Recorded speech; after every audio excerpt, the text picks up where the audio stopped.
नमस्कार। मैं Shashi Prabha Saraswat, associate professor Hindi, Shri Kalyan राजकीय कन्या महाविद्यालय सीकर। प्रिय विद्यार्थियों, जैसा कि पिछले वीडियो में हमने कवि धूमिल पर चर्चा की थी, उसी टॉपिक को आगे बढ़ाते हुए मोचीराम कविता को आज हम पढ़ेंगे। मोचीराम कविता की मूल उद्देश्य को पिछले वीडियो में आपको समझा दिया गया था, उद्देश्य के बारे में बता दिया गया था। आज हम कुछ व्याख्या इसकी करेंगे। तो धूमिल कवि की सुप्रसिद्ध कविता है मोचीराम। तो मोचीराम का यह पद देखिए।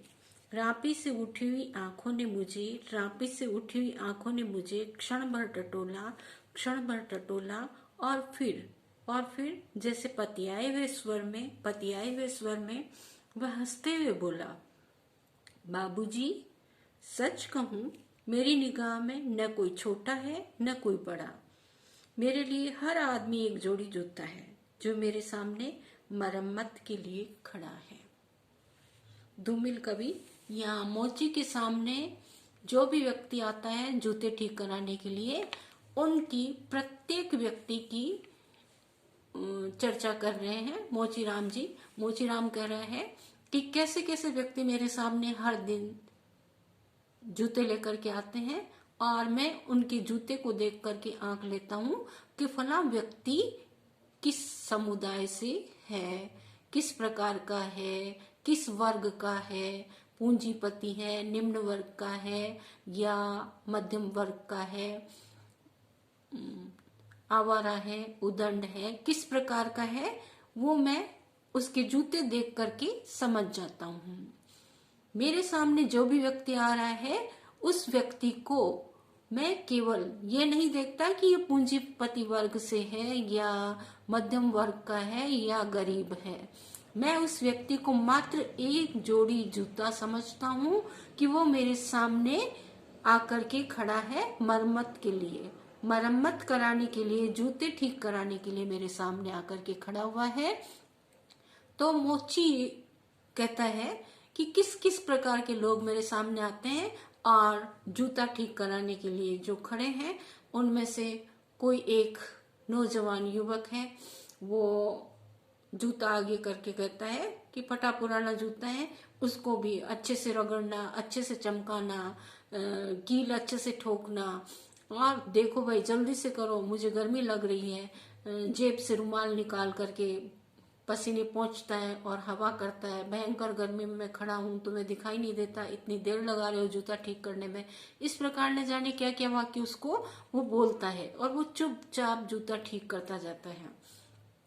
और जब बारी आती है पैसे देने की, तो किस प्रकार धूमिल कवि वर्णन करता है किस प्रकार वो व्यक्ति है जो मोची को पैसे देता है, अपने नाखून की, अंगूठे के नाखून पर चवन्नी अठन्नी रख करके उसको उछालता हुआ और फेंकता उसके आगे, पैसे ले, तेरी मरम्मत के पैसे, काम तो कुछ आता नहीं है और खड़ा रखा मुझे भयंकर धूप में। इस प्रकार तरह तरह के लोग आते हैं और उसको न जाने क्या क्या बोलता है और वो मुस्कुराता हुआ अपने कर्म में लगा रहता है, काम करता रहता है।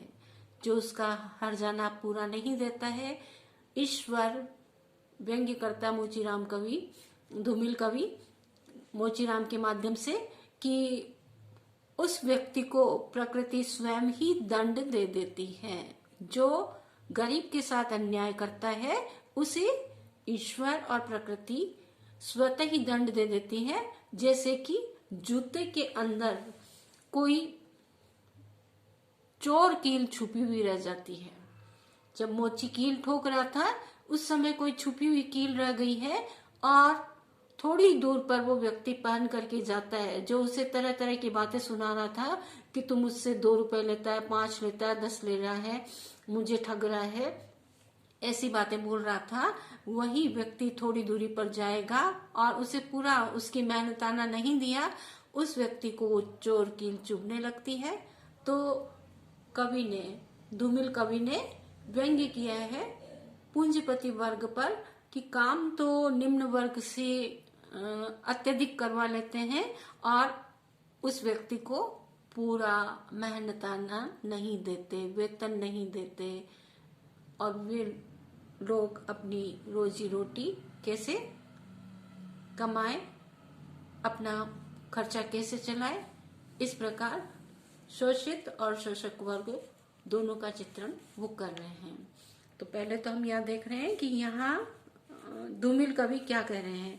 रापी से उठी हुई आंखों ने मुझे क्षण भर टटोला और फिर जैसे पतियाए हुए स्वर में वह हंसते हुए बोला, बाबूजी सच कहूं मेरी निगाह में न कोई छोटा है न कोई बड़ा है। कवि कह रहे हैं कि वह अपने जूतों की मरम्मत कराने के लिए मोचीराम के पास गया। उस समय उसने अपनी रापी से अपनी आंखें हटाते हुए मेरी ओर देखा। कवि कहते हैं कि मोची ने एक झलक मेरी तरफ देखा। रापी एक इनका औजार होता है जिस पर जूता रख करके वो जूता ठीक करते हैं, कील इत्यादि मारते हैं उस पर।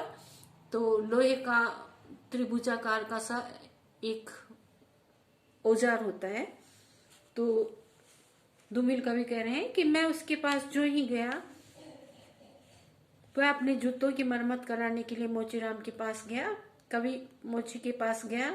उस समय उसने अपनी रापी से अपनी आंखें हटाते हुए मेरी ओर पल भर के लिए देखा। कवि कहता है एक पल के लिए मुझे देखा। मन में मेरे जो समाये हुए भाव थे, उन भावों को उसने मोचीराम ने टटोला।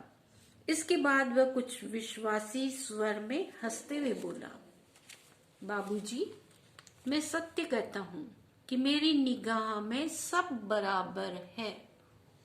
मोची कहता है कि बाबूजी मैं सच कह रहा हूं कि मेरी निगाह में, मेरी दृष्टि में सब लोग बराबर है। जो भी कोई मेरे पास मरम्मत के लिए आता है, वे सब मेरे लिए समान है। मेरे लिए कोई छोटा या बड़ा नहीं है, सब मेरे लिए समान है।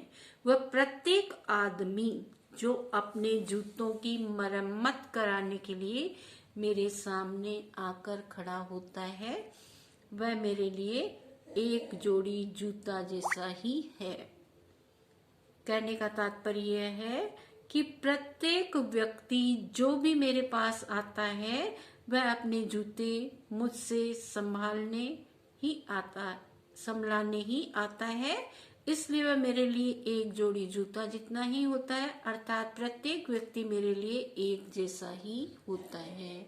मैं प्रत्येक व्यक्ति को समान दर्जे से ही देखता हूँ। ये नहीं देखता कि ये बड़ा है या छोटा है, ये बूढ़ा है या बच्चा है, ये पैसे वाला है, गाड़ी से उतरा है और ये साइकिल से उतरा है, ये रिक्शे से उतरा है। ये सब मैं नहीं देखता। मेरे लिए हर व्यक्ति समान है। जो कोई मेरे पास मरम्मत के लिए आता है, उस हर एक व्यक्ति को मैं समान दृष्टि से देखता हूँ और एक नजर में ही भांप लेता हूँ। अपने काम करते हुए और रापी से नजर उठा करके एक पल के लिए उसने कवि को देखा और जान गया कि ये किस प्रकार के व्यक्ति हैं।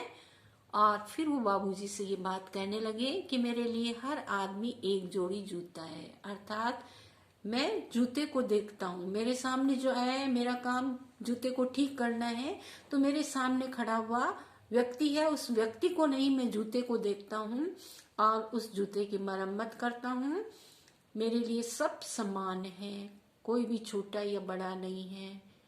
सभी को मैं एक दृष्टि से देखता हूँ, समानता के नजरिए से उसे देखता हूँ। इस कविता को सुनने के लिए आप सभी को बहुत बहुत धन्यवाद।